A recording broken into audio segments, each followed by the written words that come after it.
ఈ వారం మిథున రాశి వారికి ఎలా ఉంది? మిథున రాశి వారికి 4 గ్రహాలు చక్కగా ఉన్నాయమ్మా. 2లో బుధుడు, 12లో శుక్రుడు, 3లో కుజకేతువులు. వ్యాపార యోగం బ్రహ్మాండంగా ఉంటుంది. బుద్ధి బలంతో నిర్ణయాలు తీసుకోవడం ద్వారా వ్యాపార విస్తరణ జరుగుతుంది. వ్యాపారపరమైన భవిష్యత్తు శుభదాయకంగా ఉంటుంది. ధనస్థానంలో ఉన్న బుధయోగము మేలు చేస్తుంది. ధర్మ మార్గంలో మీరు తీసుకునే సాహసోపేతమైన నిర్ణయాలు విజయాన్ని ఇస్తాయి. ఆర్థిక స్థితిగతులు మెరుగవుతాయి. పెట్టుబడుల విషయంలో మేలు జరుగుతుంది. లక్ష్మి అనుగ్రహం శుభప్రదంగా ఉంటుంది. అధిక వ్యయం కూడా సూచితం. పరిస్థితులకు తగ్గట్టుగా నిర్ణయాలు తీసుకోండి. దగ్గర వారితో విభేదాలు రాకుండా జాగ్రత్తగా మసులుకోవాలి.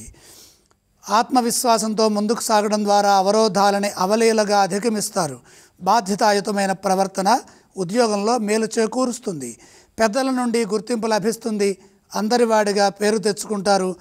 మీ నుండి కొందరికి సహాయ సహకారాలు అందుతాయి. త్యాగ నిరతితో పనిచేయండి. భగవంతుని కటాక్షము అనుగ్రహము లభిస్తుంది. సమాజానికి ఉపయోగపడే కొన్ని మంచి పనులు చేస్తారు. ఉన్నత స్థానంలో నిలుస్తారు. ఈ రాశివారు ఏ స్తోత్రం పఠిస్తే బాగుంటుందంటారు? మిథున రాశి వారు సూర్యారాధన చేయటం మేలు చేస్తుంది. ఏ ఆలయాన్ని సందర్శిస్తే బాగుంటుంది? మిథున రాశి వారు సూర్యుడిని దర్శించడం ఉత్తమం. అలాగే ఈ రాశివారు ఏవేవి దానం చేస్తే బాగుంటుందంటారు? సూర్యప్రీతిగా కొద్దిగా గోధుమలు దానం చేయండి.